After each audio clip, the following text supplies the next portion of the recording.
Merci de nous écouter sur les réseaux synchronisés de Radio Mali. Il est 13h.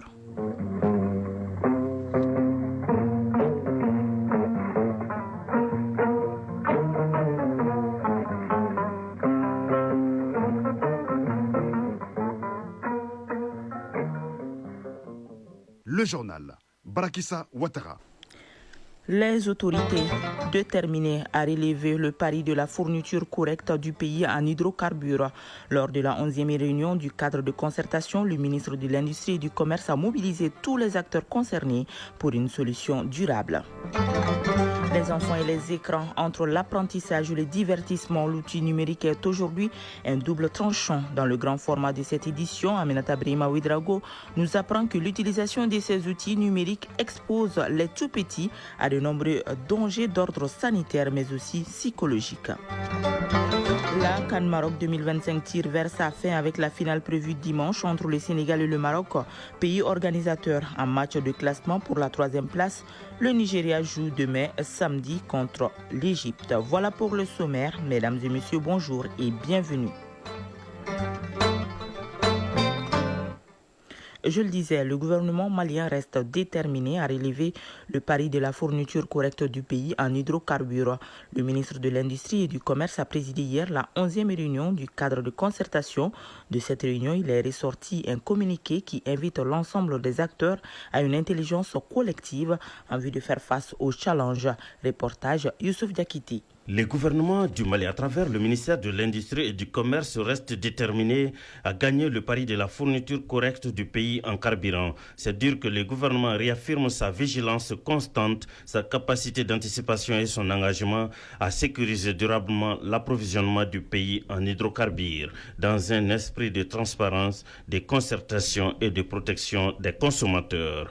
Voilà globalement la quintessence de cette 11e réunion du cadre de concertation entre le gouvernement et les pétroliers. L'un des points essentiels évoqués au cours de cette 11e réunion du cadre de concertation, c'est la question relative à la digitalisation du secteur s'inscrivant dans la dynamique de modernisation des outils de suivi, de contrôle, de planification et de distribution des hydrocarbures. Le ministre s'est particulièrement dit fier des pétroliers au regard de leur engagement réaffirmé de soutenir le gouvernement dans cette épreuve difficile. La réunion a pris fin sur une note d'espoir parce que toutes les parties sont unanimes qu'il faut la conjugaison des efforts en vue de relever les défis de l'heure.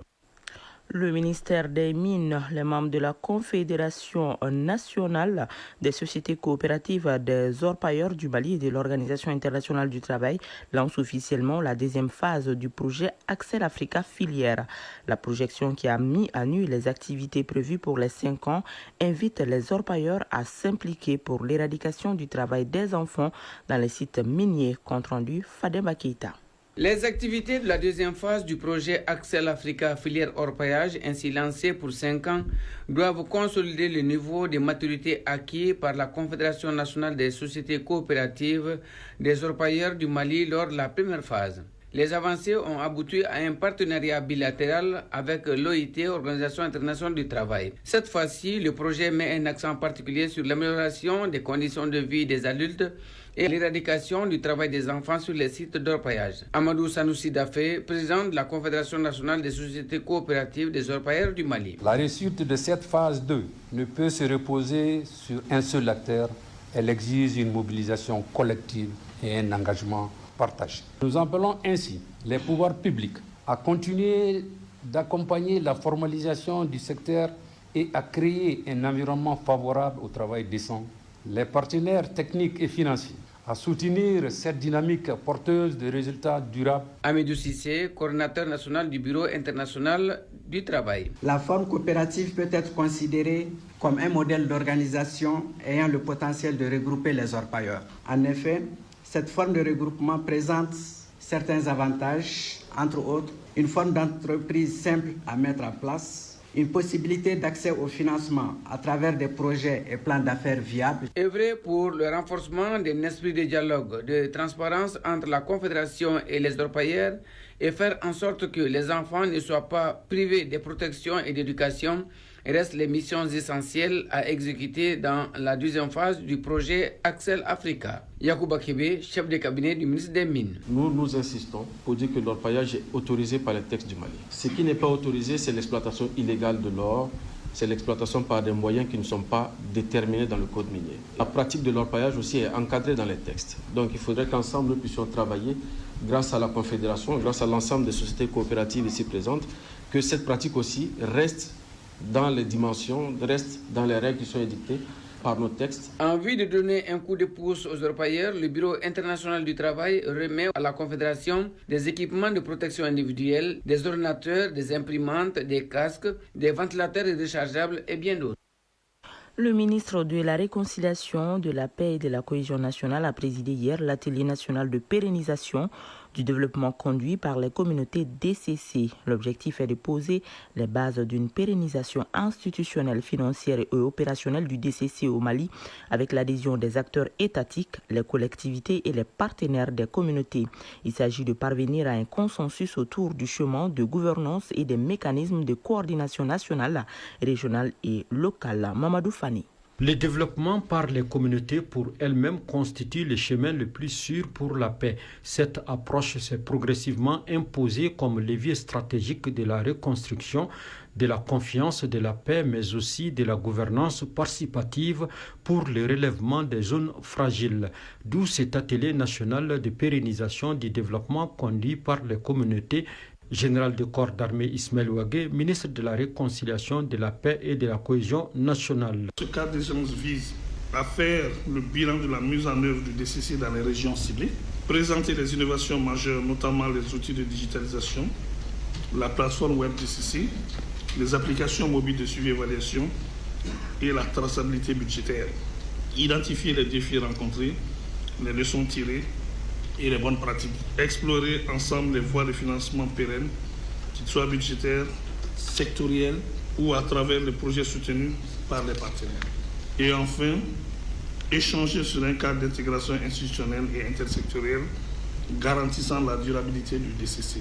Cet atelier vise à partager le DCC avec les acteurs de développement, formaliser l'architecture gouvernementale, proposer les mécanismes de financement et planifier le déploiement du DCC. La pérennisation du DCC n'est pas seulement l'affaire du ministère de la Réconciliation. Elle implique une mobilisation intersectorielle et interministérielle forte. Je voudrais ici adresser mes sincères remerciements à la Banque mondiale pour sa confiance renouvelée, son appui technique et financier et son accompagnement stratégique dans l'implémentation du DCC. Il est attendu à l'issue de cet atelier une compréhension partagée du rôle des différents acteurs dans le processus de pérennisation du DCC et des recommandations concrètes pour l'élaboration ou la révision des textes législatifs et réglementaires. Les nouvelles à l'international. Victor Voropaev, le nouvel ambassadeur de Russie au Niger, prend ses fonctions en présentant sa lettre de créance au général Abdourahmane Tchani. Les autorités nigériennes qualifient cette nomination de renforcement des relations entre les deux pays. Élection présidentielle en Ouganda, le président sortant, Yoweri Museveni, est largement en tête du scrutin avec 61% des suffrages. Âgé de 81 ans, il valide ainsi son 7e mandat présidentiel. Quant au chef de l'opposition, il met en garde sur de possibles manifestations afin de contester les résultats. À noter que près de 21,7 millions d'électeurs étaient attendus aux urnes.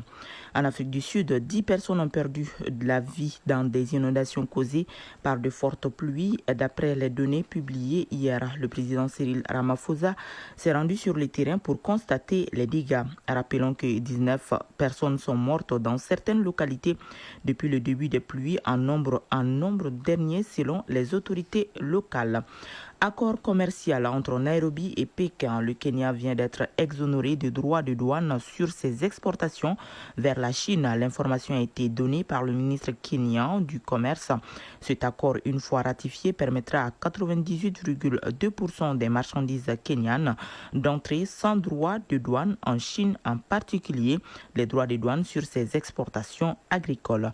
Mali Actualité, il est 13h passé de 10 minutes. Et on en vient au grand format de cette édition. Aujourd'hui, les outils numériques sont de plus en plus utilisés par les enfants. Il s'agit précisément des téléphones portables et surtout les tablettes. Pour certains, ce sont des moyens de distraction et d'amusement, alors que pour d'autres, ce sont de véritables outils d'apprentissage. Cependant, l'utilisation de ces outils numériques expose les tout-petits à de nombreux dangers d'ordre sanitaire mais aussi psychologique.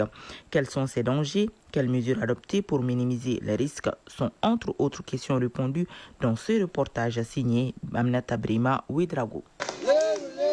Comme activité récréative, beaucoup d'enfants maliens optent pour les jeux collectifs. Entre amis, ils mènent des jeux de sable, des cache-cache dans les rues et parfois au clair de la lune. Des moyens de distraction typiquement africains. Mais à côté de ceux-ci, il y a aussi les tout petits fans du numérique. Pas de bruit, pas de course, ils ont pour amis les tablettes. À peine âgée de 4 ans, Mariam Kone maîtrise parfaitement chaque coin et recoin de sa tablette. Ses petits doigts glissent sur l'écran à la recherche de ses applications favorites. Sur ma tablette, il y a des applications de dessins animés comme Barbie et aussi des applications de calcul. Mariam Kamara, mère de Mariam Kone. En plus des jeux, nous avons aussi installé des applications d'apprentissage de l'alphabet français et de calcul. La famille Kamara, située à Lafiabougou, fait partie de celles qui sont pour l'utilisation des outils numériques par les enfants. Après l'école, chacun récupère ce qu'ils appellent leur deuxième professeur à domicile, la tablette. Place à la navigation sur le net. Jamila Kamara, élève. J'utilise la tablette pour faire des recherches sur les points que je n'ai pas compris en classe. En plus des parents d'élèves, l'utilisation de la technologie est d'un apport capital dans l'éducation selon les enseignants. Un moyen d'autodidacte qui contribue énormément à l'approfondissement du savoir pour l'enfant dans un monde où le numérique occupe une grande place. Mohamed Traoré, enseignant. Déjà, quand les enfants à leur bas âge apprennent à utiliser ces outils, ça peut beaucoup les aider à faire des travaux personnels. Certaines écoles, déjà depuis le bas âge, commencent à initier les enfants à l'outil informatique. Donc ceux qui utilisent déjà les tablettes à la maison ont un avantage certain sur les autres. Quand les règles d'utilisation ne sont pas respectées, ce qui devrait être bénéfique pour l'enfant peut produire l'effet contraire. L'enfant qui utilise beaucoup les tablettes, ça peut vraiment avoir un impact négatif sur sa concentration et leur capacité aussi de mémorisation. Et ça excite aussi les enfants à pouvoir avoir des gratifications immédiates. Pour beaucoup de parents, l'utilisation des tablettes est le meilleur moyen pour canaliser l'enfant. Mais la plupart d'entre eux ignorent complètement les dangers auxquels ils exposent leur progéniture. Dr Ba Kadiatou, ophtalmologue. Les enfants qui passent beaucoup de temps sur les écrans, ils seront beaucoup plus sédentaires. Donc ça peut provoquer à ce niveau une obésité qu'on appelle surpoids chez ces enfants. Ceux qui utilisent juste pour aller au lit, ils seront exposés aux troubles de sommeil aussi. Et les difficultés à se calmer seuls. Tant qu'ils n'ont pas ça, ils seront toujours agités. Les yeux se sèchent, ils n'ont pas assez de larmes. Donc ça leur provoque des petits problèmes de démangeaison, sensation de corps étranger, des picotements. Ça peut provoquer beaucoup de myopie. C'est pourquoi actuellement dans les écoles, on voit beaucoup d'enfants avec les lunettes. Les contrôles parentaux, le respect des temps d'utilisation sont entre autres les mesures conseillées pour minimiser les désagréments. Mohamed Traoré, enseignant. Il faut que les parents contrôlent le temps d'exposition à ces appareils. 1 à 2 heures par jour, ça suffit. Vous pouvez voir des enfants qui passent toute la journée avec des appareils. Donc ça peut avoir un impact négatif sur l'évolution psychologique même de l'enfant. Et il faudrait aussi que les parents incitent les enfants à aller vers des contenus éducatifs. Aujourd'hui, il existe plusieurs applications de contrôle parental. Les parents peuvent suivre en temps réel ce que les enfants font avec les tablettes. Dr Ba Kadiatou, ophtalmologue. Les enfants de moins de 3 ans ne doivent même pas accéder aux écrans. Chez les enfants de 3 à 6 ans, normalement l'enfant ne doit pas dépasser 1 heure de temps sur les écrans par jour. Entre 6 ans et 9 ans, ça doit être de façon progressive, mais toujours ça doit être sous contrôle parental jusqu'à 18 ans où l'autonomie peut leur être donnée. À défaut de l'interdire, médecins et enseignants priorisent une utilisation plus saine et modérée des smartphones et tablettes par les enfants. S'agissant du développement de compétences, les livres et cahiers seront plus utiles et sans conséquences.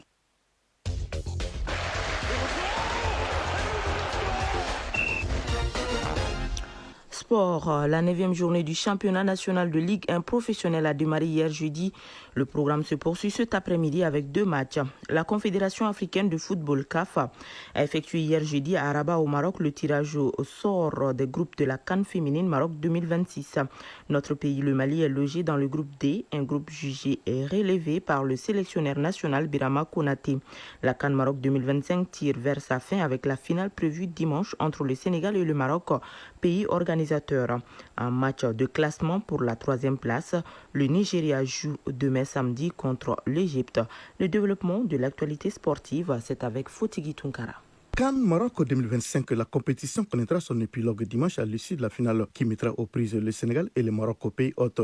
Une affiche inédite cette année à ce niveau de la compétition, puisque c'est la première fois de l'histoire que le Sénégal et le Maroc se croisent à ce stade de la CAN. Ce sera au stade Prince Moulay Abdallah de Rabat à 19h temps universel. Mais avant, la petite finale oppose demain samedi à 16h au stade Mohamed V de Casablanca, le Nigeria à l'Égypte qui s'affrontent en match de classement pour la 3e place. Après la déception liée à l'élimination en demi-finale, ces matchs de consolation sera-t-il joué à fond par les 2 équipes? Élément de réponse avec l'ancien défenseur des Aigles du Mali, Cédric Kanté, que nous avons joint au téléphone. À la 3e place, c'est souvent des moments un petit peu compliqués pour des équipes qui ambitionnaient la victoire finale. Donc il risque d'y avoir un petit peu de décompression. Moi, je pense qu'ils vont prendre ce match comme un match de prestige où ils vont pouvoir faire tourner un petit peu les effectifs, puisque du côté du Nigeria, on a vu qu'il y avait quand même eu beaucoup de fatigue à la fin du match contre le Maroc. J'ai l'impression que c'est un peu la même configuration que face à la RDC. Ils ont commencé, je parle des barrages Coupe du Monde, ils ont commencé très fort et puis derrière, ils ont été fatigués. Donc je pense que Eric Schell va faire tourner un peu son effectif, récompenser un peu les gars et quand même essayer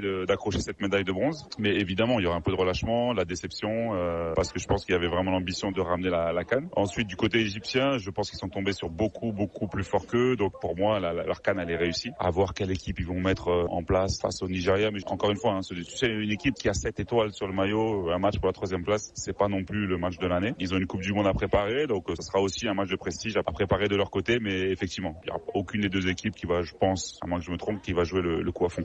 CAN féminine Maroc 2026. Les équipes qualifiées connaissent désormais leur adversaire de poule. Le tirage au sort des groupes a été effectué hier par la CAF. Le Mali figure dans le groupe D en compagnie du Ghana, du Cameroun et du Cap-Vert. Un groupe qualifié de relevé par le sélectionneur national Birama Konaté qui estime cependant que le Mali a son mot à dire dans cette poule. Il a été interrogé juste après le tirage par un de nos envoyés spéciaux au Maroc, Isaac Chenou. Un groupe relevé et des retrouvailles aussi. Vous savez, nous on a joué le Cap-Vert aux éliminatoires. Donc l'année passée on a joué le Cameroun et nous les Camerounais, nous sommes des équipes repêchées pour compléter la poule.